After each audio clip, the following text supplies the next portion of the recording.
जय मामाजी Gauri SB production Dhananjay बाग निवेदित रे सुपरहिट सम्बलपुरी गीत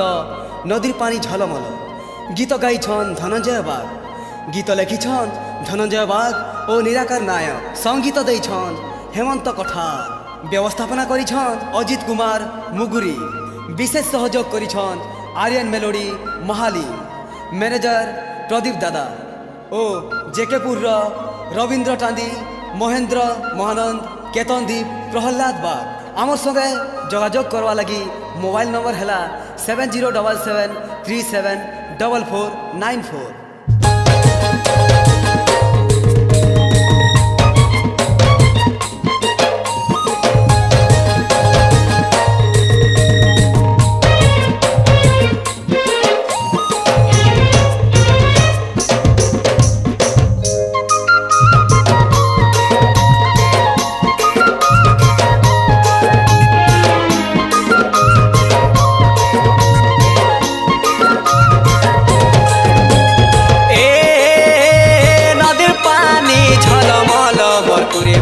केते है सुलाड़ गेला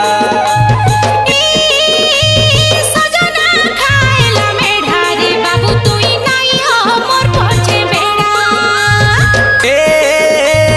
नदीर पानी झलमल मकुरे फूल केते है सुलाड़ गेला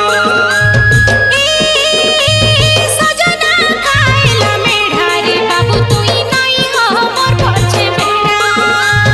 हल्दी मखा चका मुँह चौंकू छेरे रानी तोर भरा जवानी मोर मन के न लागिनी हल्दी मखा चका मुँह चौंकू छेरे रानी तोर भरा जवानी मोर मन के न लागिनी सते ए सते गुलाब फुलिया लेखे दुही गाला नदीर पानी झलमल मोर फूल केते है सुलाड़ गेला सजना खाएला मेढारी बाबू तुई नहीं हो मोर पछे बेड़ा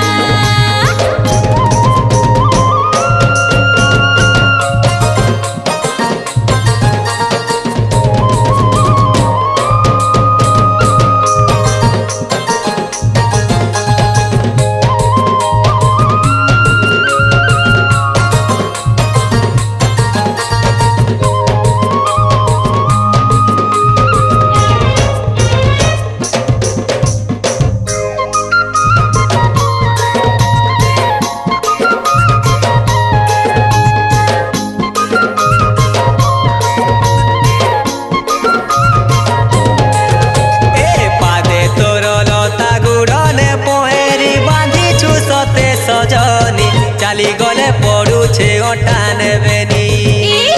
मीठा कथा कही मारो चुपटी नहीं हमर संगे कटी बाजी गले जीबुरी तुई छटपटी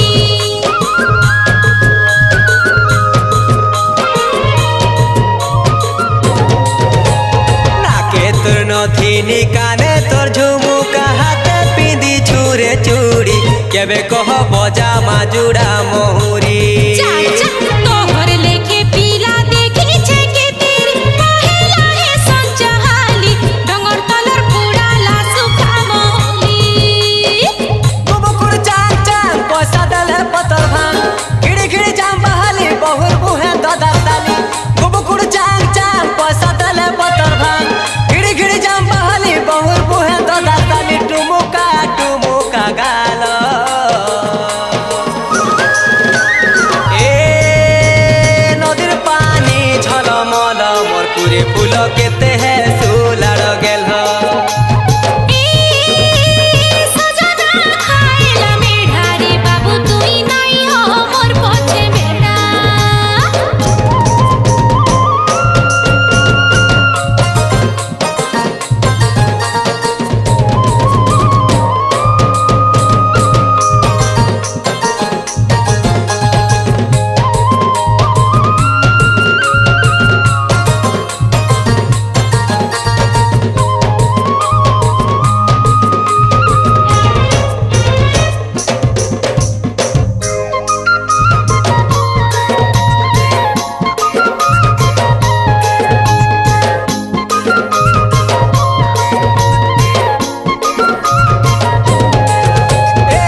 যে অটা কে হলে দিশু চুকেড়ে সুন্দর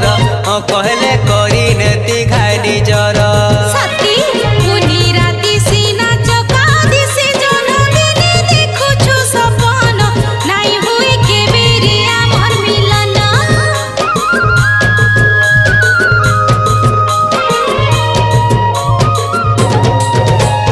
ঘড়ঘড়ি মেঘে আকাশে বাজুছে তলে নাচুছে মজুর তুই কনিয়া হেমি রে মুই তোর